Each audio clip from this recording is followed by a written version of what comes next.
രാഹുൽ മാങ്കൂട്ടത്തിനെതിരെ കേസെടുത്തതിന് പിന്നാലെ അതിന്റെ തുടർ നടപടികൾ വേഗത്തിലാക്കുകയാണ് ക്രൈംബ്രാഞ്ച്. പ്രത്യേക സംഘത്തെ നിയോഗിച്ച് നടത്തുന്ന അന്വേഷണത്തിൽ ഇപ്പോഴും ഒരു പരാതിക്കാരി ഉണ്ടോ എന്ന് വ്യക്തമല്ല. സ്ത്രീകളെ പിന്തുടർന്ന് ശല്യപ്പെടുത്തൽ, ഭീഷണിപ്പെടുത്തൽ, അശ്ലീല സന്ദേശം അയക്കൽ തുടങ്ങിയ വകുപ്പുകൾ ചുമത്തിയ ക്രൈംബ്രാഞ്ച് കേസ് നിലവിൽ ദുർബലമാണ് എന്ന് വിലയിരുത്തുന്ന നിയമവിദഗ്ധരുണ്ട്. നിയമത്തിന്റെ വഴിക്ക് പോകട്ടെ. അങ്ങനെ പോകുമ്പോൾ തന്നെ ഇന്നലെയാണ് ഷാഫി പറമ്പലിനെതിരായ ഡിവൈഎഫ്ഐ പ്രതിഷേധം. ഷാഫിയെ തെരുവിൽ തടഞ്ഞ സമരത്തിൽ UDF വലിയ പ്രതിഷേധം ഉയർത്തുന്നുണ്ട്. ഇന്ന് കേസെടുക്കുന്നുമുണ്ട്. ആ സമരത്തിൽ ഡിവൈഎഫ്ഐ ഭാഗികമായി തള്ളിപ്പറയുമ്പോഴും രാഹുലിന് പിന്നാലെ ദ റിയൽ രാഷ്ട്രീയ ടാർഗറ്റ് ഷാഫി പറമ്പിലാണ്. ഉന്നം ഷാഫിയോ? പ്രിയ പ്രേക്ഷകർക്ക് എൻകൗണ്ടറിലേക്ക് സ്വാഗതം.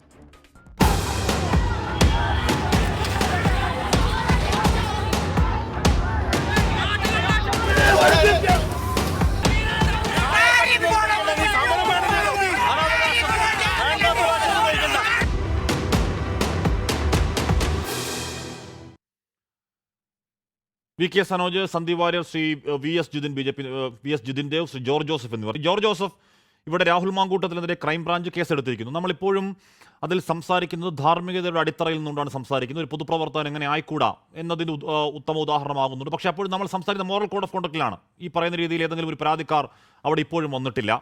അതിൽ രാഹുലിനെതിരെ ആദ്യം തുറന്നു പറഞ്ഞ, പരോക്ഷമായി തുറന്നു പറഞ്ഞ റിനി ആൻഡ് ജോർജ്, ഞാൻ ജോർജ് ജോസഫിലേക്ക് അതുമായി ബന്ധപ്പെട്ട ഒരു 3 പ്രതികരണം പെട്ടെന്ന് കേൾക്കാം. നിയമപരമായി സ്വീകരിക്കാൻ പറ്റുന്ന നടപടി എന്താണോ ആ നടപടി സ്വാഭാവികമായും പോലീസ് സ്വീകരിക്കും. പരാതി നൽകുന്നതിന് ഏതെങ്കിലും തരത്തിലുള്ള ആശങ്ക ഉണ്ടാകേണ്ടതില്ല. പരാതി നൽകിയാൽ ജീവൻ എന്തെങ്കിലും അപകടം സംഭവിക്കും, ശാരീരികമായി ഭീഷണിയുണ്ട് എന്ന നിലയെ കാണേണ്ടതില്ല. എല്ലാ സംരക്ഷണവും സർക്കാർ ഉറപ്പുവരുത്തും. അല്ല, ഞാൻ അതിനകത്തൊന്നും, ഞാൻ പറഞ്ഞല്ലോ, ഞാൻ അങ്ങനെ പ്രത്യേകിച്ചൊന്നും പറയൊന്നും ചെയ്തിട്ടില്ലല്ലോ.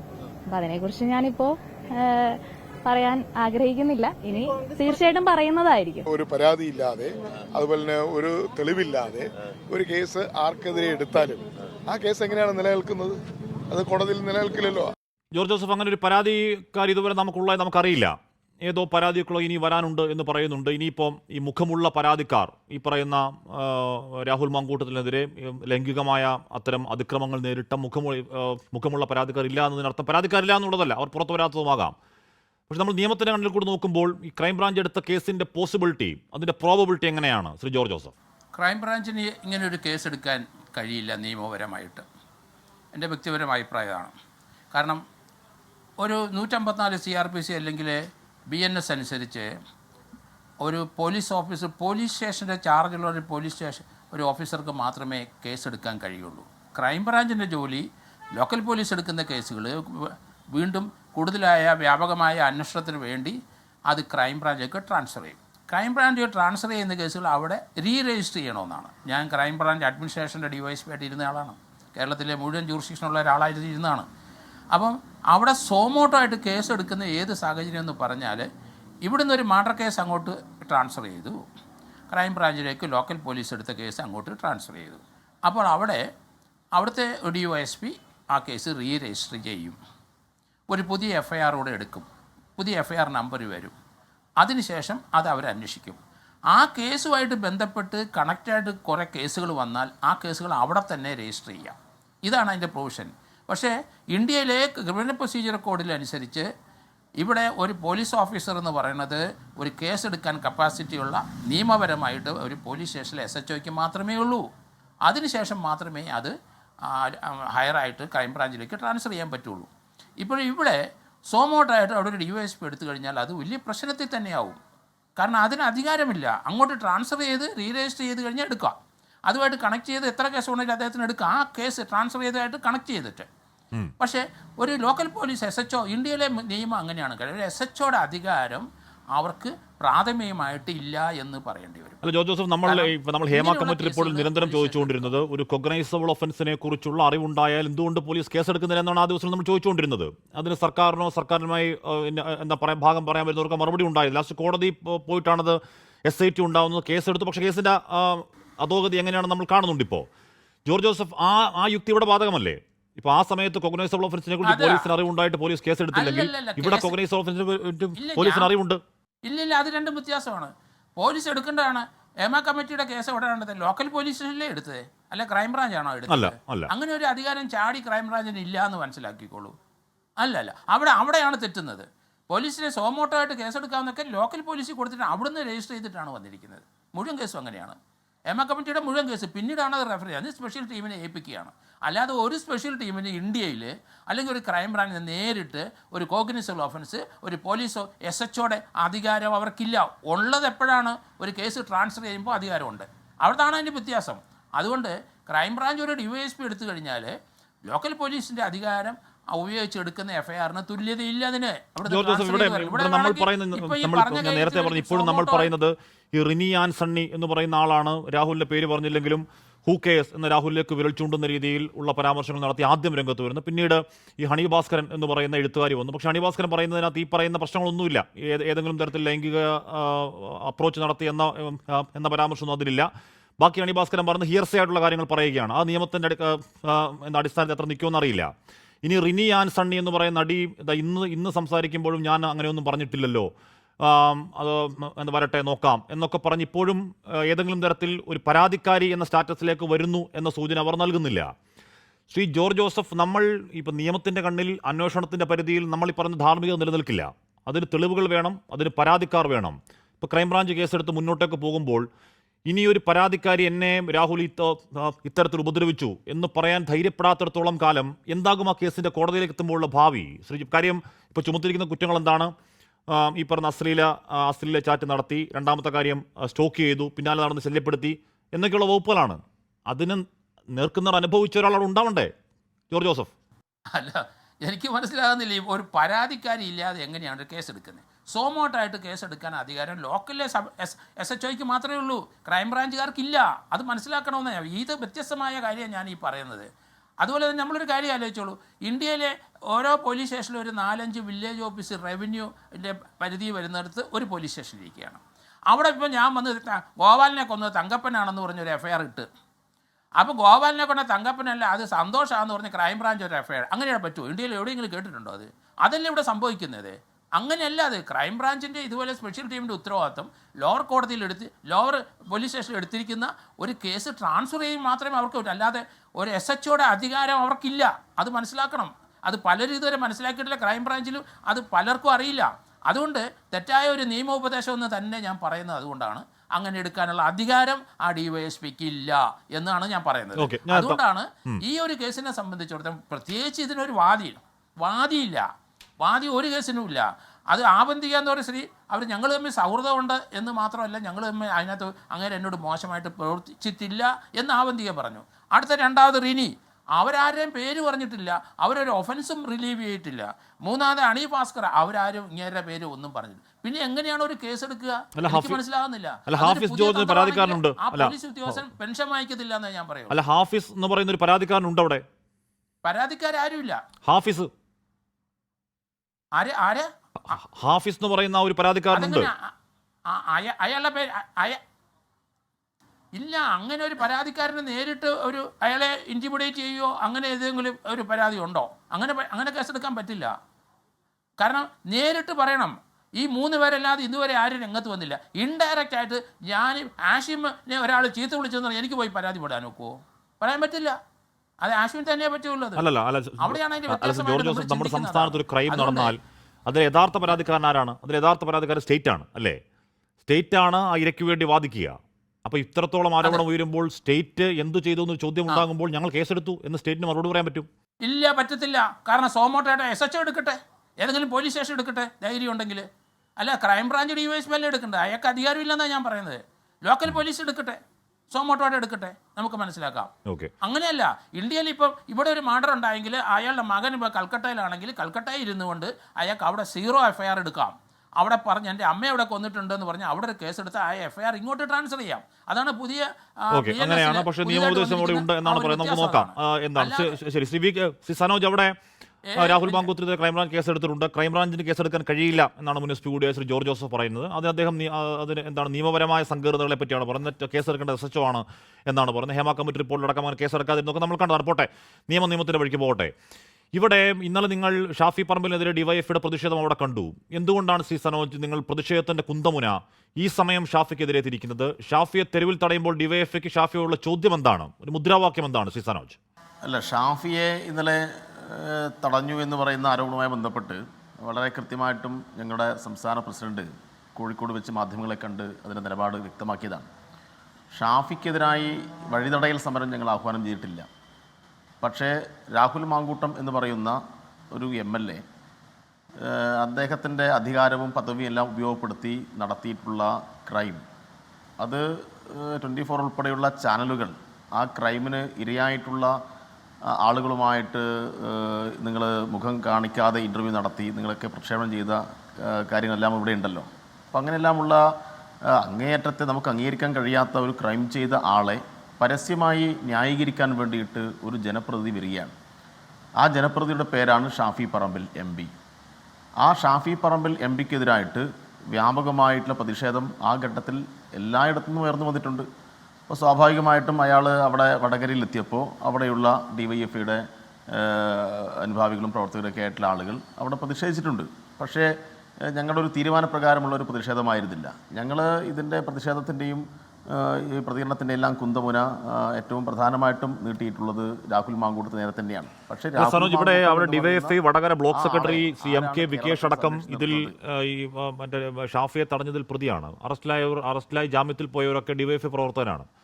ഏതെങ്കിലും തരത്തിൽ ഒരു പാർട്ടി തീരുമാനമില്ലാതെ നിങ്ങളുടെ സംഘടന സംഘടനാ രീതി വെച്ച് ഒരു തീരുമാനമില്ലാതെ അങ്ങനെ തടയുമോ ഒരു MP വഴിയിൽ? അല്ല, അതാണ് ഞാൻ പറഞ്ഞത്. ഈ രാഹുൽ മാങ്കൂട്ടം എന്ന് പറയുന്ന ഇത്രയേറെ ക്രൈം ചെയ്ത ഒരാളെ ഈ നിലയിൽ ന്യായീകരിക്കുന്നതിൽ തങ്ങളുടെ MPയും ഉണ്ട് എന്ന് കേട്ടപ്പോൾ സ്വാഭാവികമായിട്ടും അവിടെയുള്ള ചെറുപ്പക്കാർക്കൊരു പ്രതിഷേധം ഉണ്ടായിട്ടുണ്ടാവും. ഈ രാഹുൽ മാങ്കൂട്ടത്തിന് എതിരായിട്ട് ഇപ്പം വന്നുകൊണ്ടിരിക്കുന്ന വാർത്തകളും പുറത്തു വന്നുകൊണ്ടിരിക്കുന്ന തെളിവുകളുമെല്ലാം അത് അത്ര നിസ്സാരമായിട്ടൊരു കാര്യമല്ലല്ലോ. ഇപ്പോൾ കേരളത്തിൻ്റെ രാഷ്ട്രീയ ചരിത്രത്തിൽ സമാനതകളില്ലാത്ത നിലയിലാണ് നമുക്ക് അത്ഭുതം തോന്നുന്ന, നമ്മളെ അങ്ങേയറ്റം ഞെട്ടിപ്പിക്കുന്ന, നമ്മളെ വേദനിപ്പിക്കുന്ന, നമുക്ക് അറപ്പ് തോന്നുന്ന, നമുക്ക് അങ്ങേയറ്റം ദേഷ്യം തോന്നുന്ന, നമുക്ക് അങ്ങനെയെല്ലാമുള്ള ഒരു വല്ലാത്ത വികാരം തോന്നുന്നൊരു സന്ദർഭത്തിൽ കൂടിയാണ് നമ്മുടെ നാട് പോയത്. അപ്പോൾ സ്വാഭാവികമായിട്ടും യുവാക്കൾ, യുവജനങ്ങൾ എന്നൊക്കെ പറയുമ്പോൾ സ്വാഭാവികമായിട്ട് ഒരു പ്രതികരണമൊക്കെ ഉണ്ടായിട്ടുണ്ടാവും. അല്ല, ഞാൻ പറഞ്ഞത് രാഹുലിനെ ഷാഫി സംരക്ഷിക്കുന്നു എന്നതാണോ നിങ്ങളുടെ പരാതി? ചെയ്യാം എന്ന ആലോചന വേണ്ടതില്ല. അല്ല, ഞാൻ രാഹുൽ മാങ്കൂട്ടത്തിനെ ഷാഫി പറമ്പിൽ MP സംരക്ഷിക്കുന്നു എന്നാണോ നിങ്ങളുടെ പരാതി? അല്ല, ഷാഫിയെ പോലൊരു ഒരാള് രാഹുലിനെ എന്തിനാണ് ഈ നിലയിൽ ന്യായീകരിക്കുന്നത്?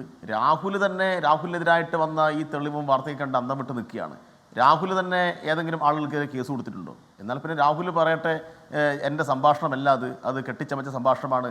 ആ സംഭാഷണം പ്ലേ ചെയ്തിട്ടുള്ള ആ സംഭാഷണം പ്രേക്ഷകരെ അറിയിച്ചിട്ടുള്ള 24ൻ്റെ വാർത്താ അവതാരകൾക്കെതിരായിട്ടും 24ൻ്റെ റിപ്പോർട്ടർക്കെതിരായിട്ടും അതിൻ്റെ മാനേജ്മെന്റിനെതിരായിട്ടും കേസ് കൊടുക്കുമെന്ന് ഇതുവരെ രാഹുൽ മാങ്കൂട്ടം പറഞ്ഞിട്ടില്ലല്ലോ. രാഹുൽ ചെയ്യേണ്ട സാധനമാണ്. പക്ഷേ സനോജ്, ഇവിടെ രാഹുലിനെതിരെ ഇനിയും ഒരു പരാതിയില്ല. ആ കാര്യങ്ങൾ അവിടെ ഉണ്ട്.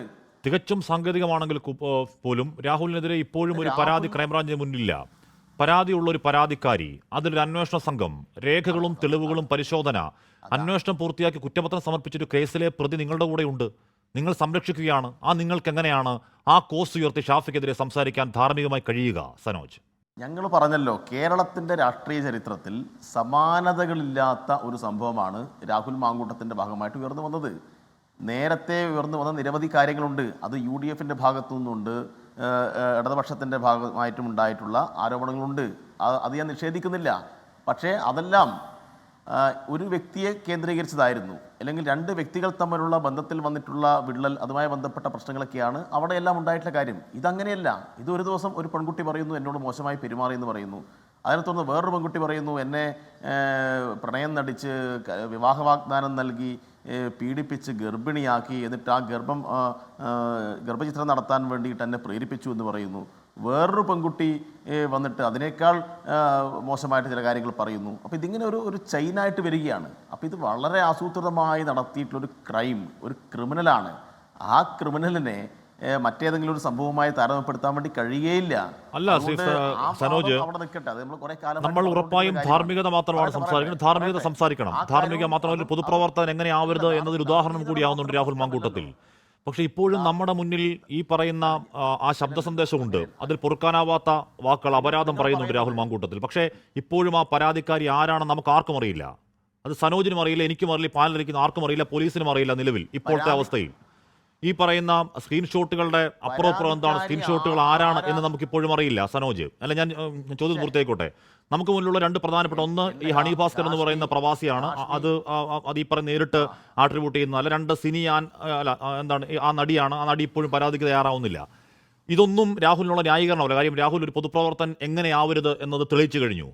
എൻ്റെ ചോദ്യം അതല്ല. ഇവിടെ ഒരു പരാതിയുണ്ട്, ഒരു പരാതിക്കാരിയുണ്ട്. ആ പരാതിക്കാരി കേസ് കൊടുത്തിട്ടുണ്ട്, അതിൽ അന്വേഷണം നടന്നിട്ടുണ്ട്. അന്വേഷണം നടന്നൊരു പ്രതി മുഖ്യമന്ത്രി ഒരു വേദിയിൽ അദ്ദേഹത്തെ ആ വേദിയിലേക്ക് അദ്ദേഹം വരുന്നുണ്ട്. ആ വേദിയിലേക്ക് അദ്ദേഹം വരുമ്പോൾ ചിരിച്ചുകൊണ്ട് മുഖ്യമന്ത്രി അദ്ദേഹത്തെ സ്വാഗതം ചെയ്യുന്നുണ്ട്, അദ്ദേഹം കൈകൂപ്പുന്നുണ്ട്. അങ്ങനെ മുകേഷ് നിങ്ങളുടെ സ്റ്റേജിലിരിക്കുമ്പോൾ നിങ്ങൾക്ക് എങ്ങനെയാണ് രാഹുൽ മാങ്കൂട്ടത്തിലെ ഷാഫി സംരക്ഷിക്കുന്നു എന്ന് പറഞ്ഞ് നിങ്ങൾക്ക് ഷാഫിക്കെതിരെ പ്രതിഷേധം ഉയർത്താൻ കഴിയും? എൻ്റെ പ്രശ്നം ധാർമ്മികതയാണ്. സനോജ്, ഞാൻ പറയാം. ഇപ്പൊ പരാതിക്കാരി ഇല്ല എന്നത് വളരെ സാങ്കേതികമായിട്ടൊരു കാര്യം മാത്രമാണല്ലോ. ഇത്രയും വലിയ ക്രൈം നടന്നു എന്നത് കേരളത്തിലെ മുഴുവൻ ആളുകൾക്കും ബോധ്യപ്പെട്ട കാര്യമാണ്. അത് നിങ്ങൾക്ക് ബോധ്യപ്പെട്ടില്ലെങ്കിൽ ഷാനി ഉസ്മാന് ബോധ്യപ്പെട്ടിട്ടുണ്ട്, KPCCയുടെ ഉയർന്ന നേതൃത്വത്തിന് ബോധ്യപ്പെട്ടിട്ടുണ്ട്, ഉമാ തോമസ് MLAക്ക് ബോധ്യപ്പെട്ടിട്ടുണ്ട്, അവരുടെ ഭാഗമായി നിൽക്കുന്ന വനിതാ പ്രവർത്തകർക്കും വനിതാ നേതാക്കന്മാർക്കും എല്ലാം ബോധ്യപ്പെട്ടൊരു കാര്യമാണ്. ഇനി പരാതിക്കാരി ഈ നിമിഷം വരെ പുറത്തു വരാതുള്ളൂ, നാളെ വരില്ല എന്ന് നമ്മൾ കാണേണ്ടതില്ല. നാളെ വരണം എന്നാണ് എൻ്റെ ആഗ്രഹം. ഞാൻ പറയുന്ന പരാതിക്കാർ ഭയക്കാതെ പുറത്തു വരണം എന്നുള്ളതാണ് മുഖ്യമന്ത്രി പറയുന്നത്. നാടിന്റെ മുഖ്യമന്ത്രി ആ ഉറപ്പ് കൊടുക്കുമ്പോൾ പരാതിക്കാരികൾ പുറത്തേക്ക് വരണം.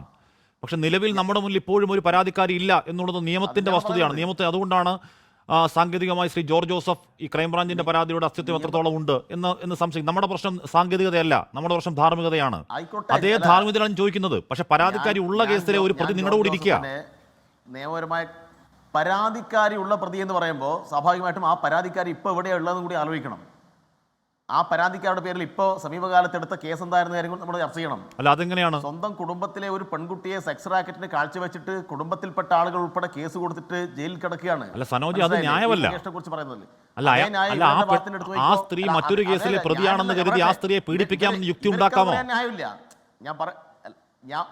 അല്ല, അതെന്തിനാണ് ഇവിടെ പറയുന്നത്? അല്ല, അതൊക്കെ കേസ് കോടതിയിൽ ഉണ്ടല്ലോ.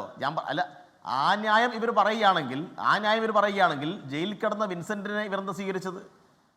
എൽദോസ് കുന്നപ്പള്ളിക്കെതിരായിട്ട് ഇവർ നിലപാടെടുത്തു. എൽദോസ് കുന്നപ്പള്ളിയെയും വിൻസെന്റിനെയും ഒരുമിച്ച് നിർത്തിയിട്ട് മാലയിട്ട് സ്വീകരിച്ച് കൂടെ നിർത്തിയിട്ടാണ് അവർ ഇത്തരം വാദങ്ങൾ പറയുന്നത്. എന്നാൽ പിന്നെ അവർക്കെല്ലാം എതിരായ നിലപാട് സ്വീകരിച്ചിട്ട് വേണം ഇത്തരം വാദങ്ങൾ ഇങ്ങോട്ട് വെക്കാൻ. സ്വീകരിക്കണമെന്ന് ഞാൻ പറയുന്നത്. അവിടെയെല്ലാം ഈ കാര്യങ്ങളെല്ലാം നടക്കുന്നു. അല്ല, ഞാൻ പറഞ്ഞു ഇവരുടെ എല്ലാ കാര്യത്തിൽ ഞാൻ പറയുന്നത് നമ്മൾ ധാർമ്മികത സംസാരിക്കുകയാണെങ്കിൽ അത് ഒരു പെൺകുട്ടിയാണോ പീഡനത്തിന്, 2 പെൺകുട്ടിയാണോ 10 പെൺകുട്ടിയാണോ എന്നത് പ്രസക്തമല്ല. ഒരു പെൺകുട്ടിക്കെതിരെ വൃത്തികേട് കാണിച്ചാലും 10 പെൺകുട്ടിക്കെതിരെ വൃത്തികേട് കാണിച്ചാലും ധാർമ്മികതയുടെ കണ്ണൊന്നേ ഉള്ളൂ, അല്ലേ? അതിൽ വ്യത്യാസമുണ്ടോ? ഇനി ആ പെൺകുട്ടി വേറൊരു കേസിൽ പ്രതിയാണെങ്കിൽ അത് ന്യായമല്ല ആണോ? ഇത് കേവലം ധാർമ്മികതയുടെ മാത്രം പ്രശ്നമല്ല. ഇതൊരു പെൺകുട്ടി വന്നിട്ട് പറയുകയാണ്, ഗർഭചിത്രം നടത്തിയിട്ടില്ലെങ്കിൽ എന്നെ കൊല്ലുമെന്ന് പറയുന്നു. ഇതെന്താണ്? ഇതൊരു വോയിസ് മെസ്സേജ് മാത്രമല്ല, ഒരു ചാനലിന് കൊടുത്ത അഭിമുഖത്തിൽ മുഖം ഇപ്പൊ കാണിച്ചിട്ടില്ല എന്ന് മാത്രമേ ഉള്ളൂ. ആ കുട്ടിയെല്ലാം മുഖം നാളെ കാണിക്കും എന്ന കാര്യത്തിൽ ഒരു തർക്കവുമില്ല. അപ്പൊ അതുകൊണ്ട് ഇപ്പൊ മുഖം കാണിച്ചിട്ടില്ല എന്നതുകൊണ്ട് ഇതെല്ലാം ഇങ്ങനെ അങ്ങ് പോവും എന്നാരും കരുതേണ്ടതില്ല. അതുകൊണ്ട് ഇതൊരു വോയിസ് മെസ്സേജ് മാത്രമല്ല, വളരെ കൃത്യമായിട്ടും ചാനലിന് കൊടുത്ത ബൈറ്റിൽ തന്നെ പെൺകുട്ടി പറയുന്നുണ്ട്, ഇതുവരെ രാഹുൽ മാങ്കൂട്ടം ആ കാര്യം നിഷേധിച്ചിട്ടില്ല. കാര്യങ്ങളെല്ലാം ഇങ്ങനെ കടന്നു വരുമ്പോൾ സ്വാഭാവികമായിട്ടും ആ MPക്കെതിരായിട്ട് പ്രതിഷേധം ഉണ്ടാവും. ആഷ്മി, അല്ല, ഉറപ്പായും. എനിക്ക് പുറത്തു വന്ന ശബ്ദ സന്ദേശത്തിലോ അതിൽ പറയുന്ന കാര്യങ്ങളിലോ അതിൽ MLAയുടെ നിലപാടിലോ ഒന്നും ഒരു തർക്കമാക്കരുതില്ല. പക്ഷേ നമ്മൾ ധാർമ്മികത പറയുമ്പോൾ അത് അവസരവാദ ധാർമ്മികതയായി കൂടാ എന്നുള്ളത് മാത്രമാണ് പ്രശ്നം. അതെല്ലാവർക്കും ആ പ്രശ്നമുണ്ട്. പോട്ടെ, സന്ദീപ് വാര്യർ, ഇവിടെ സാങ്കേതികമായ കേവലമായ ധാർമ്മികതയെ മുൻനിർത്തിയിട്ട് ഇല്ല, ധാർമ്മികത കേവലമല്ല, ധാർമ്മികത സാങ്കേതികമല്ല. സനോജെ, ധാർമ്മികത എങ്ങനെയാണ് സാങ്കേതികമാവുക? നിയമമല്ലേ സാങ്കേതികമാവുക? അതിൽ പരാതിക്കാരി ഇല്ലാത്തതല്ലേ സാങ്കേതികമാവുക? ധാർമ്മികത എങ്ങനെയാണ് സാങ്കേതികമാവുക? ധാർമ്മികത കേവലമാവുന്ന എങ്ങനെയാണ്? പരമമായ വേണ്ട ധാർമ്മികതയാണ്. നമ്മൾ ഇപ്പോൾ ചർച്ച ചെയ്യുന്ന മോറൽ കോഡ് ഓഫ് കോണ്ടക്ട് അല്ലേ? കേരളത്തിന്റെ രാഷ്ട്രീയ ചരിത്രത്തിൽ ഇതുപോലെ ഒരു അനുഭവം വേറെ ഉണ്ടായിട്ടുണ്ടോ? ഇത്രമാത്രം പെൺകുട്ടികൾ ഒരേ സമയത്ത് വന്നിട്ട് ഈ നിലയിൽ പരാതി പറയുകയും അതുമായി ബന്ധപ്പെട്ട രേഖകൾ പുറത്തുവിടുകയും ചെയ്ത അനുഭവം ഉണ്ടായിട്ടില്ല. ഞാൻ പറഞ്ഞു, നേരത്തെ ഉണ്ടായിട്ടുള്ള കാര്യങ്ങൾ എന്ന് പറഞ്ഞാൽ 2 വ്യക്തികൾ തമ്മിലുള്ള ബന്ധത്തിൽ ചിലപ്പോൾ ഉണ്ടായിട്ടുള്ള വിള്ളലുകളും അതുമായി ബന്ധപ്പെട്ട തർക്കങ്ങളും അതിനെ ന്യായീകരിക്കാൻ നിൽക്കല്ലേ? അല്ലല്ല സനോജ്, അതിനെ ന്യായീകരിക്കാൻ നിൽക്കല്ലേ? അവിടെയാണ് സനോജിന്റെ പ്രശ്നം. ഇല്ല, ഞാൻ പറയുന്നത് ഇപ്പൊ മുകേഷിന്റെ കേസിൽ അല്ലെങ്കിൽ മറ്റൊരു കേസിൽ 2 പേർ തമ്മിലുള്ള ബന്ധത്തിലെ വിള്ളൽ എന്ന് പറയല്ലേ? അവിടെ അന്വേഷണ സംഘം ഉണ്ടായി. ബലാത്സംഗ കേസല്ലേ? പീഡന കേസല്ലേ? അതിൽ അന്വേഷണം പൂർത്തി കുറ്റപത്രം സമർപ്പിച്ചതല്ലേ? അത് 2 വ്യക്തികൾക്കിലെ വിള്ളലാണ്. അല്ലെങ്കിൽ ഈ സ്ത്രീ മറ്റൊരു കേസിലെ പ്രതിയാണെന്ന് പറഞ്ഞാൽ അതെങ്ങനെയാണ് ധാർമ്മികം ആവുക? ആ പരാതിക്കാരി ഇപ്പൊ എവിടെയുണ്ട്? ആ പരാതിക്കാരി എവിടെ ആയിക്കോട്ടെ. ആ പരാതിക്കാരി ഇപ്പൊ എവിടെയുണ്ട്? അല്ല, ആ പരാതിക്കാരി എവിടെയും ആയിക്കോട്ടെ, അത് പീഡിപ്പിക്കാൻ ന്യായമാണോ? അത് തന്നെയാ പറഞ്ഞത്. അതും ചർച്ച ചെയ്യണം. അല്ല, ആ പരാതിക്കാരി എവിടെയും ആയിക്കോട്ടെ, അത് പീഡിപ്പിക്കാൻ ന്യായമാണോ? കേസ് കൊടുത്ത പരാതിക്കാരി സ്വന്തം പീഡിപ്പിച്ചെന്ന് അവർ പറയല്ലേ, സ്വന്തം കുടുംബത്തിലെ ഒരു പെൺകുട്ടിയെ സെക്സ് റാക്കറ്റിന് കാഴ്ചവെച്ചിട്ട് കുടുംബത്തിൽ തന്നെ പരാതി പറഞ്ഞിട്ട് അയാളിപ്പോൾ ജയിലിൽ കിടക്കുകയാണ്. അവരെയാണല്ലോ നിങ്ങളിപ്പോൾ വലിയ ആളായി കൊണ്ട് നടന്നിട്ട് ഇടതുപക്ഷത്തിന്റെ ഭാഗമായി നിൽക്കുന്ന ആളെല്ലാം മോശക്കാരെന്ന് സ്ഥാപിക്കാൻ വേണ്ടി നോക്കുന്നത്. അല്ല സനോജ്, അങ്ങനെ ഞാൻ പറയുന്നത് അങ്ങനെ ഇതിനാണ് അവസരവാദ ധാർമ്മികത എന്ന് പറയുന്നത്. ഇതിനാണ് അവസരവാദ ധാർമ്മികത എന്ന് പറയുന്നത്. മുകേഷിനെതിരെ പരാതി കൊടുക്കുന്ന സ്ത്രീ, മുകേഷിനെതിരെ ഒരു സ്ത്രീ ഒരു പീഡന പരാതി കൊടുത്താൽ അവർ മഹാമോശക്കാരി അല്ലേ? വിവരങ്ങളാണ്. വി കെ സനോജ്, മുകേഷിനെതിരെ ഒരു സ്ത്രീ പരാതി കൊടുത്താൽ അവർ മഹാമോശക്കാരി, അവരുടെ വ്യാജ പരാതി, അങ്ങനെയാണോ പറയേണ്ടത്? ഒരു യുവ നേതാവല്ല.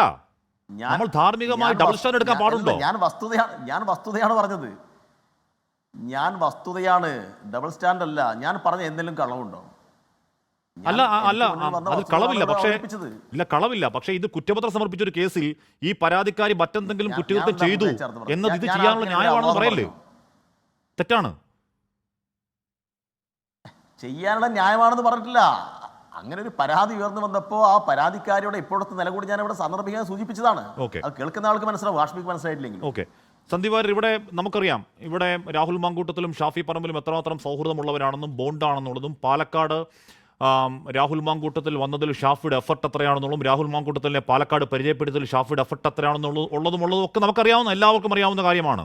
അവിടെ വലിയ എതിർപ്പും വലിയ പരാതിയും ഉയർന്നപ്പോൾ ഷാഫി ഒരൊറ്റയ്ക്ക് ഒരു പട്ടാളം പോലെ രാഹുലിന് വേണ്ടി വാദിച്ചതും രാഹുലിനെ നിർത്തിയതും രാഹുലിനെ ജയിപ്പിച്ചെടുത്തൊക്കെ എല്ലാവർക്കും അറിയാവുന്ന കാര്യമാണ്. അവിടെ ഷാഫിക്കെതിരെ ഒരു പരാതി ഉണ്ടാകുമ്പോൾ അത് രാഷ്ട്രീയ സമരമാണ്, ഷാഫി ഉന്നം വെക്കലാണ്. നിങ്ങൾ പറയുന്നത് എന്തുകൊണ്ടാണ് സന്ദീപ്? ഷാഫിക്കെതിരെ എന്ത് പരാതിയാണുള്ളത്? അല്ല, ഷാഫിക്കെതിരെ സമരം ഉണ്ടാകുമ്പോൾ ഷാഫിക്കെതിരെ എന്ത് പരാതിയാ? അല്ല, ഷാഫിക്കെതിരെ സമരം ഉണ്ടാകുമ്പോൾ രാഷ്ട്രീയ സമരമാണെന്ന് പറയുന്നത് എന്തുകൊണ്ടാണ്? പറഞ്ഞത് ഓക്കെ ശരി.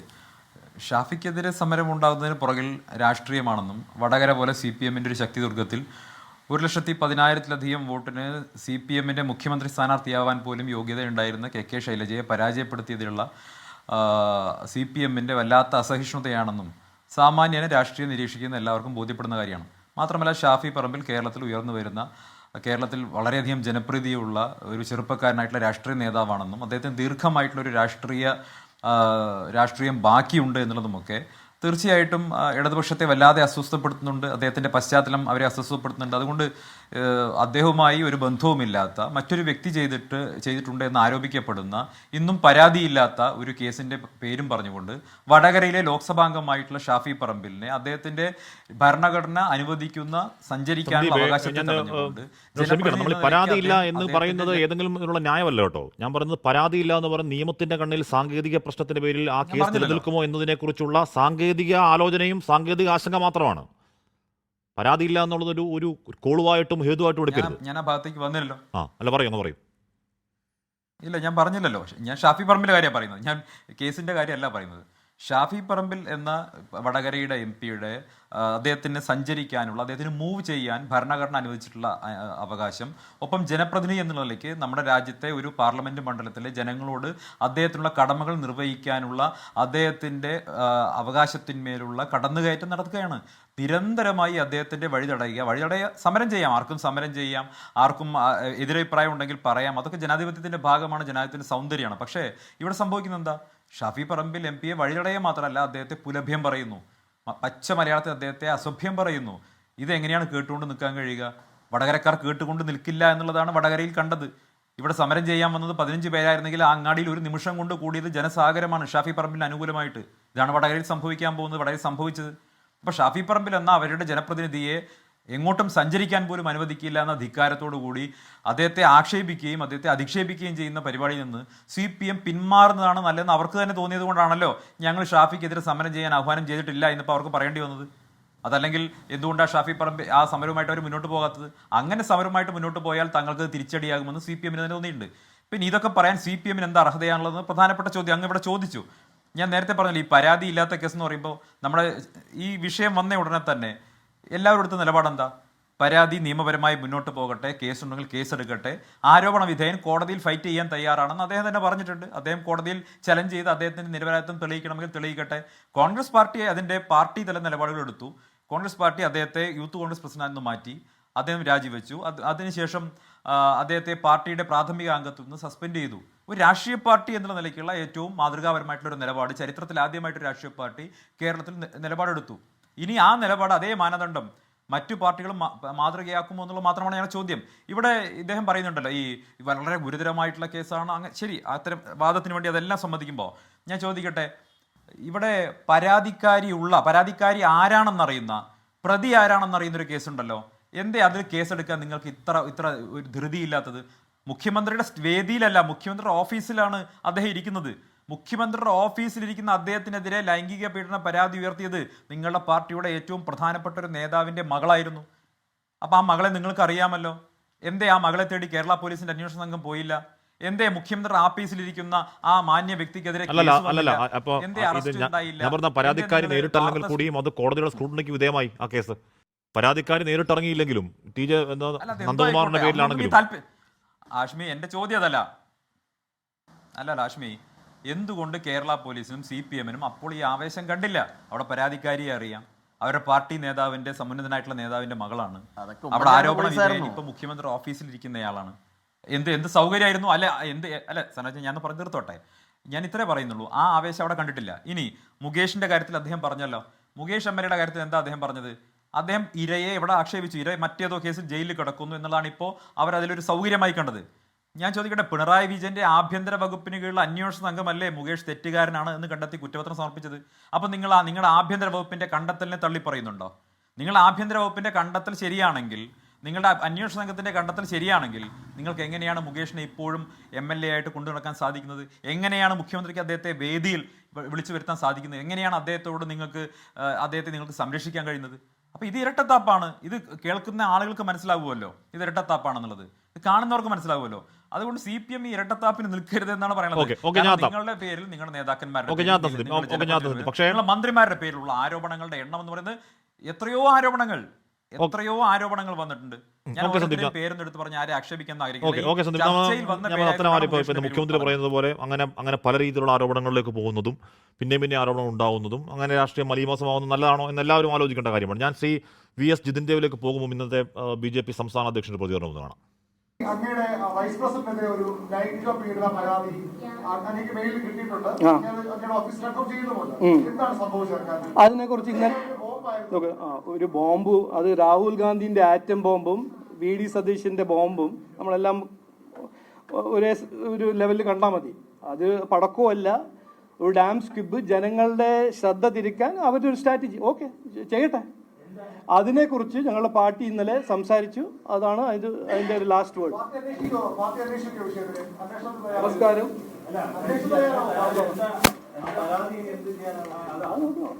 അതിനെക്കുറിച്ച് സംസാരിച്ചു ഇന്നലെ.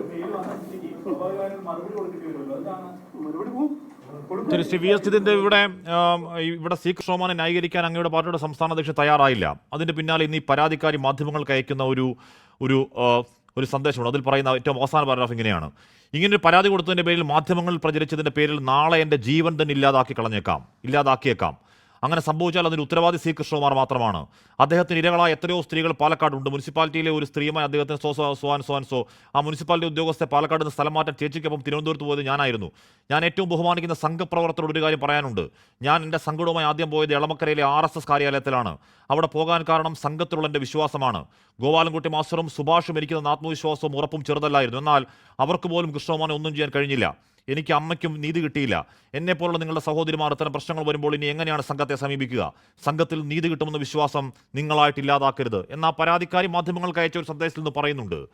ശ്രീ VS ജിതിൻദേവ്, അങ്ങനെ ഒരു പരാതിക്കാരനെ സംരക്ഷിച്ച നിങ്ങൾക്ക് ഷാഫിയും കോൺഗ്രസും രാഹുലിനെ സംരക്ഷിക്കുന്നു എന്ന് പറയാനുള്ള ധാർമ്മിക ആവശ്യം എങ്ങനെയാണ്? അവിടെയും ധാർമ്മികത പ്രശ്നമുണ്ട്. ജിതിൻദേവ്, ഹാഷ്മി പറഞ്ഞതുപോലെ ഒരു പൊതുപ്രവർത്തകൻ എങ്ങനെയാകരുതോ അങ്ങനെ എല്ലാമായ ക്രിമിനൽ ബിഹേവിയർ കാണിച്ച വ്യക്തിയാണ് രാഹുൽ മാങ്കൂട്ടത്തിൽ. സാങ്കേതികം മാത്രമാണ് പരാതിയുണ്ടോ പരാതിയില്ല എന്നൊക്കെ പറയാൻ പറ്റുന്നത്. രാഹുൽ മാങ്കൂട്ടത്തിൻ്റെ ഭാഗത്തു നിന്നുണ്ടായ പ്രവർത്തികളൊന്നും കേരളത്തിലെ ഒരു പൊതുപ്രവർത്തകർക്കും ന്യായീകരിക്കാൻ സാധിക്കുന്നതല്ല. കാരണം നമ്മളെല്ലാവരും ജനങ്ങൾക്കിടയിലും ഈ പറഞ്ഞതുപോലെ 52% സ്ത്രീകളുള്ള ഈ കേരള സമൂഹത്തിൽ പ്രവർത്തിക്കേണ്ടവരാണ്. അപ്പോൾ അതുകൊണ്ട് അതിനെ ഒന്നും ഈ പറഞ്ഞ രീതിയിൽ നമ്മൾ ജനറലൈസ് ചെയ്തത് ശരിയല്ലെന്നൊരു കാര്യമാണ് എനിക്ക് ആദ്യമായിട്ട് പറയാനുള്ളത്. ഇന്നലെ അങ്ങയുടെ ചോദ്യത്തിലേക്ക് ഞാൻ വരാം. ഇന്നലെ CPM അല്ലെങ്കിൽ DYFI ഇന്നലെ ഒരു ബ്രേക്ക് ത്രൂ, അതായത് ഈ ആരോപണങ്ങളിൽ മുങ്ങി എന്താ പറയുക സമൂഹത്തിന് മുമ്പിൽ നാണം കെട്ട് നിന്നിരുന്ന കോൺഗ്രസ് പാർട്ടിക്ക് അല്ലെങ്കിൽ ഷാഫി പറമ്പലിന് ഒരു ബ്രേക്ക് ത്രൂ കൊടുക്കാനാണ് DYFI ഇന്നലെ ശ്രമിച്ചത്. അത് ചിലപ്പോൾ അവരുടെ ഇന്ത്യ സഖ്യത്തിൻ്റെ അടവനയത്തിൻ്റെ വല്ല ഭാഗമായിരിക്കാം.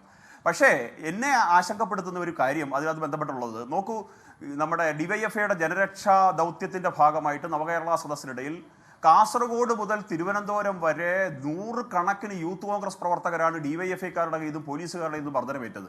പക്ഷേ അന്നൊന്നും ഇല്ലാത്ത തരത്തിലുള്ള ഒരു വയലന്റ് മോഡ്, ഒരു വയലൻസ് ഇന്നലത്തെ പ്രതിഷേധത്തിൽ നമുക്ക് കാണാൻ കഴിഞ്ഞു. അത് തിരുവനന്തപുരത്തായാലും തൃശ്ശൂരായാലും പാലക്കാടായാലും വടകരയിലും കാണാൻ കഴിഞ്ഞു. അപ്പോൾ അത് തീപ്പന്തമെറിയുക, പോലീസിനെ ആക്രമിക്കുക, അങ്ങനെ വനിതാ പ്രവർത്തകർക്ക് നേരെ വധശ്രമത്തിന് കേസെടുക്കേണ്ട സാഹചര്യം ഉണ്ടാകുക. അപ്പോൾ അന്നൊന്നും, അതായത് 100 കണക്കിന് യൂത്ത് കോൺഗ്രസ് പ്രവർത്തകർക്ക് പരിക്ക് പറ്റിയണക്കുകയും അടി കൊണ്ടിണക്കുകയും മർദ്ദനമേറ്റണക്കുകയും തലയകം, ആലപ്പുഴയിലെ ഒരു KSU ജില്ലാ പ്രസിഡന്റ് തലയടിച്ചു പൊളിച്ചു, ഇതെല്ലാം ഉണ്ടായണക്കെ പോലും വലിയ കാര്യമായ പ്രതികരണം ഉണ്ടാകാത്ത കോൺഗ്രസ് അവരുടെ ഭാഗത്ത് നിന്ന് കഴിഞ്ഞ ദിവസം ഒരു വലിയ വയലൻസ് നമ്മുടെ കേരള സമൂഹത്തിൽ നമ്മൾ ഇന്നലെ രാത്രിയിൽ നമ്മൾ കണ്ടതാണ്. അപ്പോൾ ഒരു ഷാഫി ബ്രിഗേഡ്, കോൺഗ്രസിന്റെ സംസ്കാരത്തിൽ നിന്ന് വിരുദ്ധമായിട്ടുള്ള ഒരു ഷാഫി ബ്രിഗേഡ് കോൺഗ്രസ് പാർട്ടിയിൽ രൂപപ്പെട്ടു വരുന്നുണ്ട് എന്ന് കേരളത്തിലെ പൊതുസമൂഹം സംശയിക്കുന്നു. ഈ കോൺഗ്രസ് പാർട്ടിയിലെ പഴയകാല നേതാക്കന്മാരും സംശയിക്കുന്നുണ്ട്. കാരണം അല്ലെങ്കിൽ ഇത്രമാത്രം ഒരു വയലൻസ് സമരം എങ്ങനെ ഒരു മണിക്കൂറുകൾക്കുള്ളിൽ കേരളത്തിലുണ്ടായി? ഇതൊന്നും കോൺഗ്രസിന്റെ മുൻകാലങ്ങളിൽ നാം കാണാത്ത കാര്യമാണ്. അതൊരു വിഷയം. രണ്ടാമത് അങ്ങ് ചോദിച്ച ഒരു ചോദ്യം എത്രയോ വർഷം മുമ്പുള്ള ഒരു ആരോപണമാണ്. നിങ്ങളുടെ ചാനലിൽ ഉൾപ്പെടെ ഒരു പരാതിക്കാരി ഒരു സ്ത്രീയാണ്, ശ്രീ സി കൃഷ്ണകുമാറിനോട് പരാതിക്കാരി ഒരു സ്ത്രീയാണ്, ഒരു പരാതിക്കാരി അവിടെ ഉണ്ട്. അതാരാണ് നിങ്ങൾക്ക് എല്ലാവർക്കും അറിയാം. സി കൃഷ്ണകുമാർ അത് ഐഡന്റിറ്റി മനസ്സിലാക്കുന്ന പോലെ കാര്യങ്ങൾ പറയുകയും ചെയ്തു. അവർ നേർക്കുനേർ പറയുന്നു, ഇങ്ങനെ ഒരു പരാതി കൊടുത്തതിന്റെ പേരിൽ, മാധ്യമങ്ങൾ പ്രചരിച്ചതിന്റെ പേരിൽ നാളെ എന്റെ ജീവൻ തന്നെ ഇല്ലാതാക്കിയേക്കാം, അങ്ങനെ സംഭവിച്ചാൽ അതിന് ഉത്തരവാദി സി കൃഷ്ണകുമാർ മാത്രമാണ് എന്ന അവരുടെ വേദനയിൽ BJPക്ക് എന്താണ് പറയാനുള്ളത്? ഹാഷ്മി, ഇതൊരു പുതിയ പരാതിയാണോ? നിങ്ങൾ തന്നെ പരിശോധിക്കും. നിങ്ങളുടെ മനസാക്ഷിയോടെ നിങ്ങൾ ചോദിക്കും. 10 വർഷം മുമ്പ് മുതൽ ഉന്നയിക്കപ്പെടുന്ന ഓരോ തെരഞ്ഞെടുപ്പ് കാലഘട്ടത്തിലും അല്ലെങ്കിൽ ശ്രീ കൃഷ്ണകുമാർ എവിടെയൊക്കെ സ്ഥാനാർത്ഥിയാകുന്നു ആ സമയത്തൊക്കെ ഉന്നയിക്കപ്പെടുന്ന ഒരു കുടുംബ വഴക്കിനെ തുടർന്നുള്ള ഒരു ആരോപണം, കോടതി പോലും തള്ളിക്കളഞ്ഞ ഒരു ആരോപണം. ഇന്ന് പാലക്കാട് DCC പറഞ്ഞില്ലേ, നിങ്ങളല്ലേ റിപ്പോർട്ട് ചെയ്തത്, നിങ്ങളുടെ മാധ്യമം ഉൾപ്പെടെ റിപ്പോർട്ട് ചെയ്തിട്ടുണ്ടല്ലോ, ഈ ഉണ്ടയില്ല വെടി പൊട്ടിക്കാൻ VD സതീശന് കൊടുത്ത് VD സതീശനെ വെടിയാക്കിയത് ആരാണ് എന്നുള്ള തരത്തിലുള്ള ആരോപണങ്ങൾ നിങ്ങളുടെ ചാനൽ ഉൾപ്പെടെ റിപ്പോർട്ട് ചെയ്തുകൊണ്ടിരിക്കുക. രാഹുൽ മാങ്കൂട്ടത്തിനെതിരായ മുഖമില്ലാത്ത പരാതികളിൽ നിങ്ങൾക്ക് ആശങ്കയും വേദനയുണ്ട്. രാഹുൽ മാങ്കൂട്ടത്തിനെതിരായ മുഖമില്ലാത്ത പരാതികളിൽ ആ ശബ്ദ സന്ദേശത്തിൽ എനിക്കും വേദനയുണ്ട്, നിങ്ങൾക്കും അക്കാര്യത്തിൽ വേദനയുണ്ട്. അത് മനുഷ്യന്റെ വേദനയാണ്, നല്ല വേദനയാണ്. VS ഇതിന്റെ ഇവിടെ മറ്റൊരു പരാതിക്കാരി പറയുകയാണ്, നാളെ ഈ പരാതി കൊടുത്തതിന്റെ പേരിൽ എന്റെ ജീവൻ തന്നെ ഇല്ലാതാക്കിയേക്കാമെന്ന് ആശങ്കപ്പെടുന്ന ആശങ്കയിൽ നിങ്ങൾക്കൊരാശങ്കയില്ലേ ശ്രീ VS ഇതിന്റെ? രാഹുൽ മാങ്കൂട്ടത്തിലെ പരാതിക്കാരിയിൽ എനിക്ക് എങ്ങനെ ആശങ്കയുണ്ടോ അതുപോലെ ആശങ്ക എനിക്ക് ഇത് വായിക്കുമ്പോഴുണ്ട്, ഒരു ഞെട്ടലുണ്ട്. നിങ്ങൾക്ക് ഇല്ലാത്ത എന്തുകൊണ്ടാണ്? അതാണ് ഈ പറഞ്ഞ നേരത്തെ പറഞ്ഞ അവസരവാദ ധാർമ്മികത ശ്രീ VS ഇതിന്റെ. ഹാഷ്മി, ഞാൻ പറയട്ടെ, നിങ്ങളിങ്ങനെ ഉപചോദ്യങ്ങൾ ചോദിച്ചുകൊണ്ടിരിക്കുന്നത് പറയാനുള്ളത് നമുക്ക് കേൾക്കൂ. ഹാഷ്മി, ഇവിടെ രാഹുൽ മാങ്കൂട്ടത്തിനെതിരെ ഉണ്ടായിരിക്കുന്ന ആരോപണം, ഈ ക്രിമിനൽ ബിഹേവിയർ നിങ്ങൾ വിശ്വസിക്കുന്നുണ്ടോ? ഒരു മാധ്യമ പ്രവർത്തകനെതിരെ, ഉത്തരവാദിത്തപ്പെട്ട ഒരു മാധ്യമ പ്രവർത്തകനെതിരെ ഈ സമൂഹത്തിൽ പ്രവർത്തിക്കുന്ന ധാരാളം വിഷയങ്ങൾ ജനങ്ങൾക്ക് മുമ്പിൽ കൊണ്ടുവന്നിട്ടുള്ള ഒരു ഉത്തരവാദിത്തപ്പെട്ട മാധ്യമ പ്രവർത്തകർ നിങ്ങൾക്ക് പറയാൻ സാധിക്കുമോ ഇത് രാഹുൽ മാങ്കൂട്ടത്തിന്റെ ശബ്ദമല്ലെന്ന് നിങ്ങൾക്ക് പറയാൻ സാധിക്കുമോ? ഈ പരാതികൾ മുഖമില്ലാതെ, നിങ്ങൾ പറഞ്ഞതുപോലെ മുഖമില്ലാതെ ഉയർത്തി ഈ പരാതികളെല്ലാം വ്യാജമാണെന്ന് നിങ്ങൾക്ക് പറയാൻ സാധിക്കുമോ? അത് രാഹുൽ മാങ്കൂട്ടത്തിന്റെ ശബ്ദമല്ല എന്നുള്ളത് രാഹുൽ മാങ്കൂട്ടത്തിന്റെ ശബ്ദമാണ് എന്ന് ഞാൻ ഉറച്ചു വിശ്വസിക്കുന്നു. ആ മുഖമില്ലാത്ത പരാതികൾ മുഖമില്ലാത്തതാവുന്നതിന്റെ പേരിൽ അവരുടെ ആശങ്കയും ഭീതിയുമാണെന്ന് ഞാൻ വിശ്വസിക്കുന്നു. മുഖ്യമന്ത്രിയുടെ ഉറപ്പിൽ അവർ പുറത്തേക്ക് വരുമെന്ന് ഞാൻ വിശ്വസിക്കുന്നു. എന്റെ പ്രശ്നം അതല്ല. എന്റെ പ്രശ്നം അതല്ല. നിലവിൽ നമുക്ക് ആരാന്ന് ഇപ്പോഴും അങ്ങേക്കും അറിയില്ല, എനിക്കും അറിയില്ല, ഇവിടെ ഇരിക്കുന്ന ആർക്കും അറിയില്ല. ഈ പറയുന്ന ഹണി ഭാസ്കറിനും ആ നടിയും അല്ലാതെ ബാക്കിയുള്ളവർ ആരാന്ന് നമുക്കറിയില്ല. അത് അവർ പുറത്തു വരാത്ത ആശങ്ക, അവരുടെ ആദി, അവരുടെ വ്യാധി, അവരുടെ വേദന, അത് പുറത്തു വരട്ടെ. പക്ഷെ നമുക്കെല്ലാം അറിയാവുന്ന ഒരു പരാതിക്കാരി പറയുന്നു, ഈ പരാതി പുറത്തു പറഞ്ഞതിന് പേരിൽ എന്റെ ജീവൻ തന്നെ ചിലപ്പോൾ ഇല്ലാതായേക്കാം എന്ന ആശങ്ക നിങ്ങൾക്ക് ആശങ്ക വേണ്ടേ ശ്രീ VS ജിതിൻദാസ്? ഹാഷ്മി, ഞങ്ങൾക്ക് വലിയ ആശങ്കയുണ്ട്. കേരളത്തിലെ ഈ മുഴുവൻ സ്ത്രീ സമൂഹത്തെ സംബന്ധിച്ച് ഞങ്ങൾക്ക് വലിയ ആശങ്കയുണ്ട്. ഈ രാഹുൽ മാങ്കൂട്ടത്തിനെ പോലെയുള്ളവർ ഇത്തരത്തിലുള്ള പ്രവർത്തികളുമായിട്ട് ജനങ്ങൾക്കിടയിൽ ഇറങ്ങി പോകുമ്പോൾ നിങ്ങൾക്ക് ആശങ്കയില്ലെങ്കിൽ ഞങ്ങൾക്ക് ആശങ്കയുണ്ട്. നിങ്ങളെപ്പോലുള്ള ഉത്തരവാദിത്തപ്പെട്ട മാധ്യമ പ്രവർത്തനം ഇങ്ങനെ ജനറലൈസ് ചെയ്ത് സംസാരിക്കരുത്. ഹണി ഭാസ്കറും റിനിയും മാത്രമാണോ? നിങ്ങൾക്കറിയാവുന്ന, നിങ്ങളുടെ മനസാക്ഷിയിലുണ്ട്, പക്ഷെ നിങ്ങൾക്ക് പോലും പറയാൻ സാധിക്കാത്ത മാധ്യമ പ്രവർത്തകർ 10-ന് മുകളിലാണെന്ന് നിങ്ങൾക്കറിയാം. പരാതി പറഞ്ഞ കോൺഗ്രസ് നേതാക്കന്മാരുടെ മക്കൾ, പെൺകുട്ടികൾ എത്രയുണ്ടെന്ന് നിങ്ങൾക്കറിയാം. പക്ഷെ നിങ്ങൾക്കും എനിക്കും അത് ഈ പാനലിരിക്കുന്ന ആർക്കും അത് പൊതുസമൂഹത്തിൽ പറയാൻ സാധിക്കില്ല. അങ്ങനെ അങ്ങേയറ്റം ലൈംഗിക വൈകൃതത്തിന് ഉടമയായ ഒരു പൊതുപ്രവർത്തകൻ, നിങ്ങളുടെ വാക്കുകൾ കടമെടുത്താൽ ഒരു പൊതുപ്രവർത്തകൻ എങ്ങനെയൊക്കെ ആകരുതോ അങ്ങനെയൊക്കെ ആയ ക്രിമിനൽ ബിഹേവിയർ കാണിച്ച രാഹുൽ മാങ്കൂട്ടത്തിനെ ന്യായീകരിക്കാൻ, ജനറലൈസ് ചെയ്യാൻ ഇല്ല ഇവിടെ ഒരു ജനറലൈസും ഇല്ല. ഇവിടെ ഒരു പരാതിക്കാരി നമുക്ക് അയക്കുന്ന സന്ദേശമാണ്. ഒരു പരാതിക്കാരി അവരുടെ ഫോണിൽ നിന്നും അവരുടെ വേദന നമുക്ക് അയക്കുന്ന സന്ദേശമാണ്. അതിലവർ പറയുന്നു, സംഘത്തിൽ പോയി ഗോപാലൻകുട്ടി മാസ്റ്ററെ കണ്ടു, സുഭാഷിനെ കണ്ടു, എന്നിട്ട് ഒരു ചുക്കുണ്ടായില്ല. അതുകൊണ്ട് പ്രിയപ്പെട്ട സഹോദരിമാരെ, സംഘത്തിൽ നിന്ന് നീതി കിട്ടുമെന്ന വിശ്വാസം നിങ്ങളായിട്ട് ഇല്ലാതാക്കരുത് എന്ന വേദനയിൽ നിങ്ങൾക്കൊരു വേദനയില്ലാന്നേ. CBS ഇതിന്റെയോ അവിടെ രാജീവ് ചന്ദ്രശേഖർ ഒരു വേദനയില്ല കാര്യത്തിൽ. അതിനല്ലേ അവസരവാദ ധാർമ്മികത എന്ന് പറയുന്നേ? അതിന്റെ രാഷ്ട്രീയമല്ലേ അവിടെ? അത് നിങ്ങൾക്കുള്ള പ്രശ്നം സ്ത്രീത്വത്തിന്റെ പ്രശ്നമാണോ രാഷ്ട്രീയമാണോ? PS ഇതിന്റെ രാഷ്ട്രീയം ഹാഷ്മി എന്താണ് രാഷ്ട്രീയം? രാഷ്ട്രീയം ഈ പരാതിയുടെ പുറകിലുള്ളതാണ് രാഷ്ട്രീയം. 10 വർഷം മുമ്പുണ്ടായ ഒരു സംഭവം, ഒരു സ്വത്ത് തർക്കം, ഒരു ഫാമിലിയിലെ മെമ്പർമാർ തമ്മിലുണ്ടായ വിഷയം, ആ വിഷയത്തെ 10 വർഷം മുമ്പ് ഉയർത്തിയ വാദം ഈ പറഞ്ഞ തെരഞ്ഞെടുപ്പ് കാലഘട്ടത്തിലെല്ലാം ഉയർത്തുന്ന ഒരു ഉണ്ടയല്ല വെടി, ഒരു പൊട്ടാസ്, ആ പൊട്ടാസ് കൊണ്ടുവന്നിട്ട് ഇപ്പോ രാഹുൽ മാങ്കൂട്ടത്തിനെ പോലുള്ള ഒരു ലൈംഗിക വൈകൃതത്തിന് ഉടമയായ ഒരാളെ ന്യായീകരിക്കാൻ വേണ്ടിയിട്ട് ആരെങ്കിലും എവിടുന്നെങ്കിലും പറഞ്ഞു കൊടുത്തത് കേട്ടോ? എനിക്ക് പരിക്കേറ്റതിന്റെ വൂണ്ട് സർട്ടിഫിക്കറ്റ് കോടതിയിൽ ഹാജരാക്കിയിട്ടുള്ളതാണ്. എന്നെ മർദ്ദിച്ചു വലിച്ചിഴച്ച് വീട്ടിന് പുറത്തുള്ള റോഡിൽ കൊണ്ടിടുമ്പോൾ ഒരു കൂട്ടം ജനം അവിടെ ഉണ്ടായിരുന്നു. മർദ്ദനത്തിൽ ചവിട്ടേറ്റിന് നട്ടലിന് ക്ഷതം സംഭവിച്ച് ആരാരുമില്ലാതിരുന്ന എനിക്ക് ഹൈക്കോടതി അഭിഭാഷകനായ BN ശിവശങ്കർ വഴിയാണ് അന്നത്തെ കേന്ദ്രമന്ത്രി ശ്രീ സുരേഷ് ഗോപി, അദ്ദേഹമാണ് സർജറിയുടെ മുഴുവൻ തുകയും തന്നു സഹായിച്ചത്. ഇദ്ദേഹം ഇല്ലായിരുന്നെങ്കിൽ ഇന്ന് എനിക്ക് എഴുന്നേറ്റ് നിൽക്കാൻ പോലും ആകില്ലായിരുന്നു. ചവിട്ടി നട്ടലൊടിച്ച് സുരേഷ് ഗോപി സഹായിച്ച കാര്യം പറയുകയാണ് പരാതിക്കാരി. ചവിട്ടി നട്ടലൊടിച്ച് സുരേഷ് ഗോപി സഹായിച്ച കാര്യം പറയുകയാണ് പരാതിക്കാരി. PS ജിതിന്റെയോ? നിങ്ങൾ ഈ ഹാഷ്മി ഞങ്ങളെല്ലാവരെയും സഹായിക്കാറ്. ഹാഷ്മി, നിങ്ങൾ ഈ പറഞ്ഞതുപോലെ അവരുടെ ആദ്യത്തെ പരാതി ഞാൻ നിങ്ങൾക്ക് വേണമെങ്കിൽ വാട്സപ്പ് ചെയ്ത് തരാം നിങ്ങളുടെ നമ്പറിലേക്ക്. ആദ്യത്തെ പരാതി എന്താണ്, അതിനുശേഷം എങ്ങനെയാണ് ഒരു അഡ്വക്കേറ്റിനെ കണ്ടതിന് ശേഷം പരാതിയുടെ സ്വഭാവം മാറിയത്, ഇതെല്ലാം ഇന്നലെ ശ്രീ C കൃഷ്ണകുമാർ വന്നിരുന്ന് നിങ്ങൾക്ക് മുമ്പിൽ പറഞ്ഞതല്ലേ. നിങ്ങൾക്ക് ഈ രാജ്യത്തെ നീതിന്യായ വ്യവസ്ഥയെ വിശ്വാസമില്ലേ? ഇവിടുത്തെ കോടതികൾ പോലും തള്ളിക്കളഞ്ഞ ഒരു പരാതിക്കാരി ഒന്ന് പറയുകയാണ്, ചവിട്ടി നട്ടലൊടിച്ച് എന്നെ സഹായിച്ചത് കേന്ദ്രമന്ത്രി സുരേഷ് ഗോപിയാണെന്ന് പറയുകയാണ്. നിങ്ങൾക്ക് അതിലൊന്നും യാതൊരു പ്രശ്നവുമില്ല. അതിൽ കൂടി പ്രശ്നം വരണം ജിതിന്റെ. അതിൽ കൂടി പ്രശ്നം ഉണ്ടാകുമ്പോഴാണ് നിങ്ങളുടെ ഇന്റൻഷൻ നിഷ്കളങ്കമാണ്, അത് സ്ത്രീത്വത്തിന് വേണ്ടി സംസാരിക്കലാണെന്ന് ജനത്തിന് തോന്നും. പറയേണ്ടത് ഹാഷ്മി, നിങ്ങൾ ഇപ്പൊ ചെയ്യേണ്ടത് എന്താ അറിയാമോ? നിങ്ങൾക്ക് ഈ പറഞ്ഞതുപോലെ പരാതിക്കാരി അല്ലെങ്കിൽ നിങ്ങൾക്ക് ഈ പറഞ്ഞതുപോലെ ആരാണോ വാട്സപ്പ് മെസ്സേജ് അയച്ച് അവരോട് പറയണം, സഹോദരി, നിങ്ങൾ ഈ രാജ്യത്തെ നീതിന്യായ വ്യവസ്ഥയിൽ വിശ്വസിക്കൂ, നിങ്ങൾ കോടതിയിൽ പോകൂ, നിങ്ങൾ ആ ക്രിമിനൽ കേസിനകത്ത് നിങ്ങൾക്ക് എതിരായിട്ട് വിധി വന്നതിന് കോടതിയിൽ പോയില്ല, നിങ്ങൾ കോടതിയിലേക്ക് പോകൂ. നിങ്ങൾക്ക് നീതിന്യായ വ്യവസ്ഥ വിശ്വാസമില്ലേ? എനിക്കെന്നെ ജീവന് പേടിയുണ്ടെന്ന് പറയാ പരാതിക്കാരി. ഞാൻ തകർന്നിരിക്കുകയാണെന്ന് പറയാ പരാതിക്കാരി. നമ്മൾ ഫോണിൽ വിളിക്കുമ്പോൾ പോലും അവർ ഭയന്ന് സംസാരിക്കുകയാണ്. എന്നിട്ട് അവരോട് പറയണം കോടതിയിലോട്ട് പോകും, നമ്മൾ പറയണോ അല്ലേ? ഓക്കെ, ഞാൻ തിരികെ എത്താം. ജോർജ് ജോസഫ്, ആ കേസിലെ പരാതിക്കാരൻ AH ഹഫീസാണ്. ഹഫീസ് ഇപ്പോൾ അയക്കുന്ന മെസ്സേജ് ഇങ്ങനെയാണ്: ആ കേസിലെ പരാതിക്കാരി മൊഴി നൽകാൻ തയ്യാറാണ്, പറ്റുമെങ്കിൽ നാളെ തന്നെ രേഖപ്പെടുത്തുമെന്നാണ് പറഞ്ഞിട്ടുള്ളത്. ശനിയാഴ്ച കോടതിയിലും രഹസ്യമൊഴി നൽകാൻ സാധ്യത.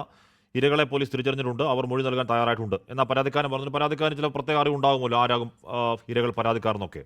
അങ്ങനെയാണെങ്കിൽ ഈ അങ്ങനെ തുടക്കത്തിൽ പറഞ്ഞ കൺഫ്യൂഷൻ ഇല്ലാതാകുമോ?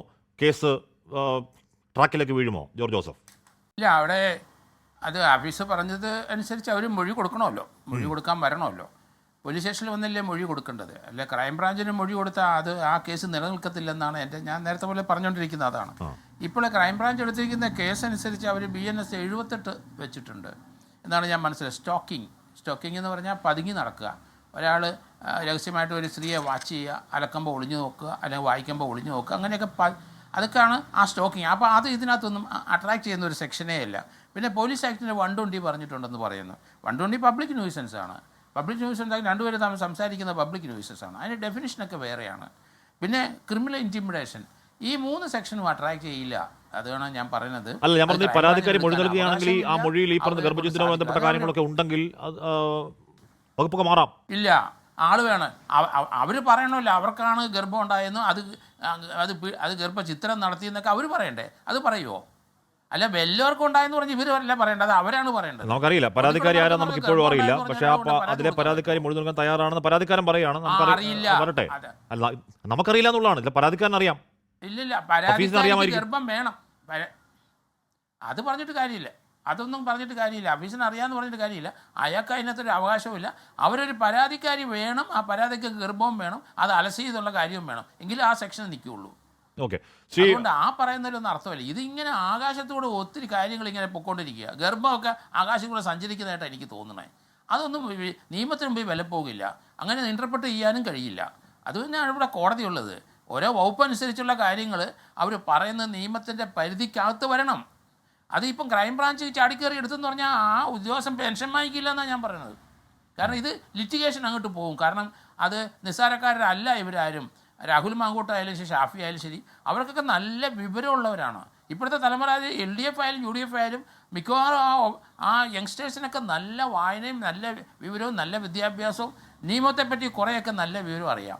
അപ്പോൾ അങ്ങനെയുള്ളവർ വെറുതെ ഇങ്ങനെ ഓരോന്നെ പടച്ചു വിടുന്നത് അത് ദൂഷ്യം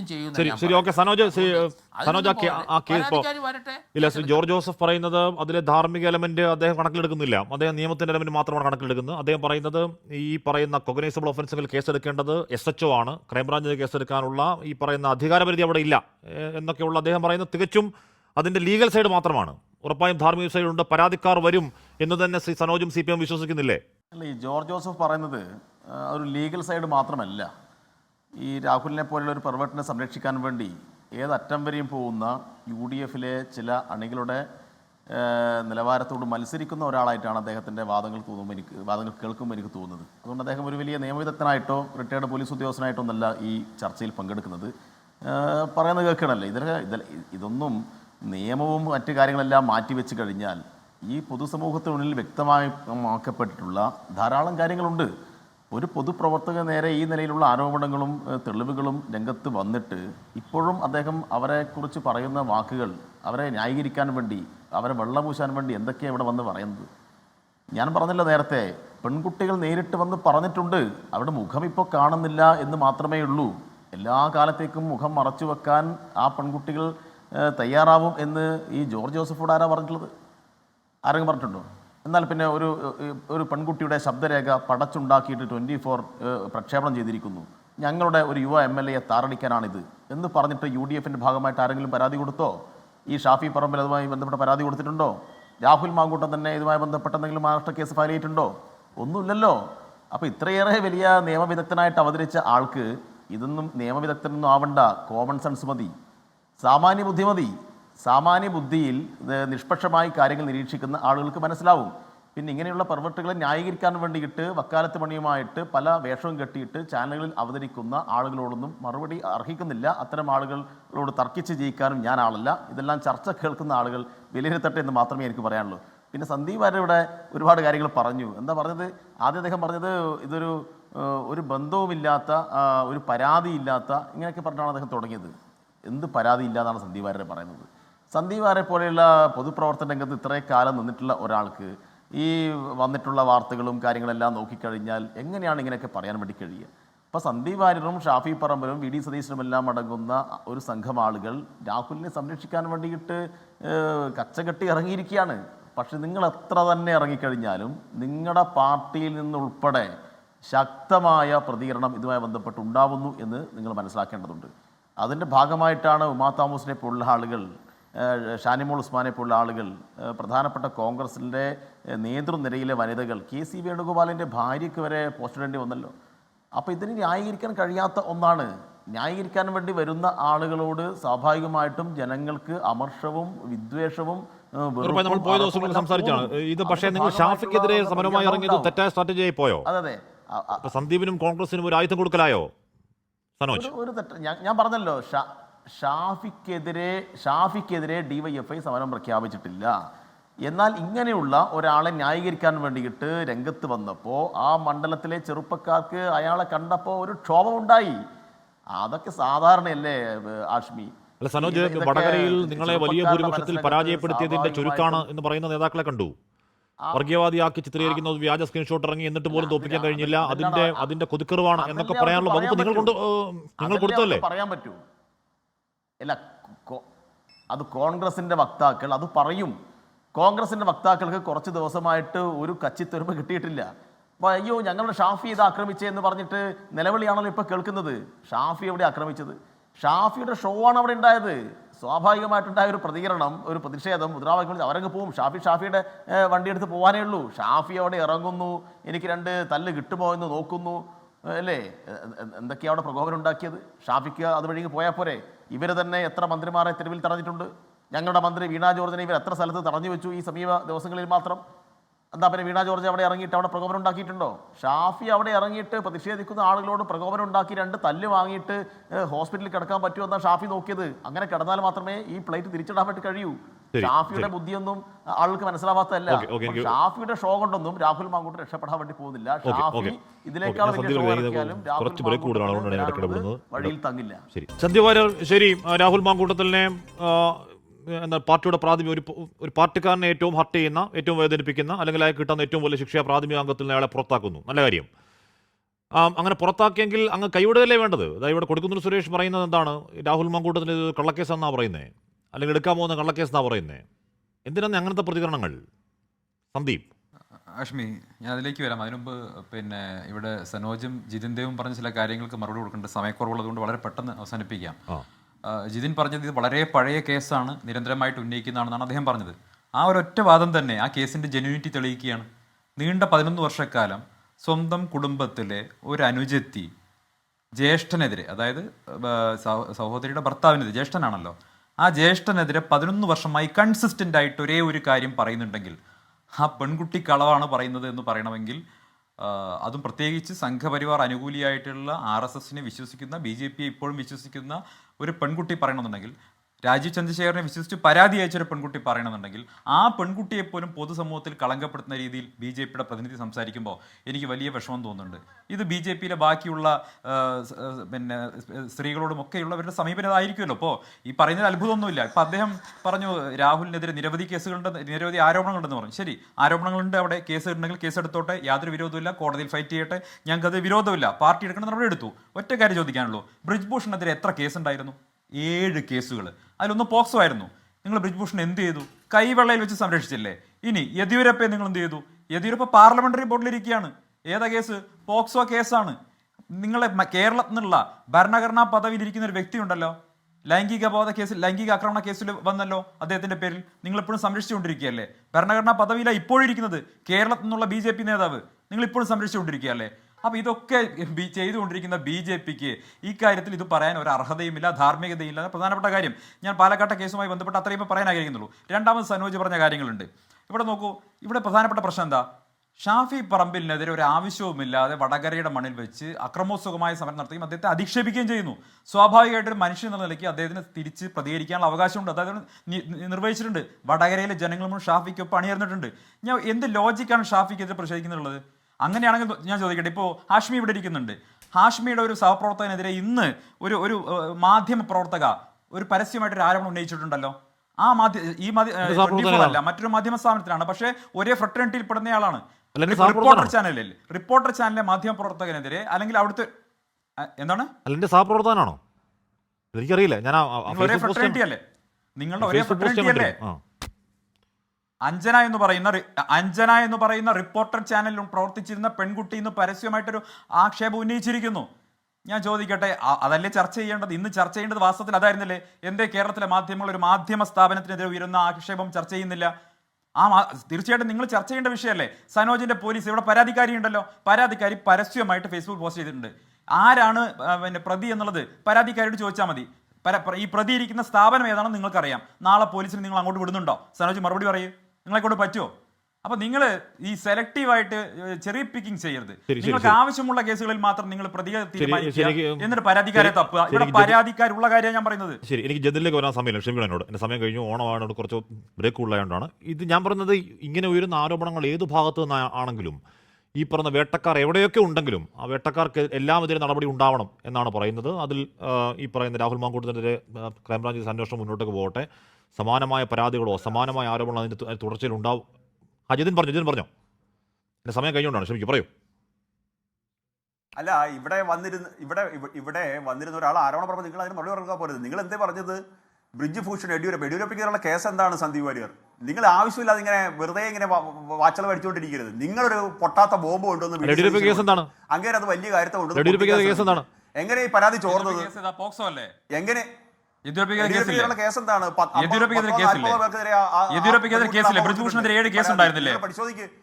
അല്ല, യെദ്യൂരപ്പയ്ക്കെതിരെ കേസ് ഉണ്ടായിരുന്നില്ലേ? ബ്രിജ്ഭൂഷണെതിരെ കേസ് ഉണ്ടായിരുന്നില്ലേ? നിങ്ങളെ ഗവർണർ ഇപ്പോൾ ഭരണഘടനാ പദവിയിലിരിക്കുന്ന വ്യക്തിക്കെതിരെ ആക്ഷേപം ഉയർന്നപ്പോൾ നിങ്ങൾ സംരക്ഷിക്കുകയല്ലേ? യെഡിയൂരപ്പയ്ക്കുള്ള കേസ് എന്താണ്? സന്ദീപ് വാര്യർ കയ്യെ പിടിച്ചു വലിച്ചു പോക്സോ കേസ് വന്നോ? നിങ്ങൾ സംരക്ഷിച്ചോ? യെദ്യൂരപ്പയ്ക്കെതിരെ കേസിന്റെ മെറിറ്റ് അല്ല ഞാൻ ചോദിക്കുന്നത്. കേസ് നിങ്ങൾ സംരക്ഷിച്ചോ?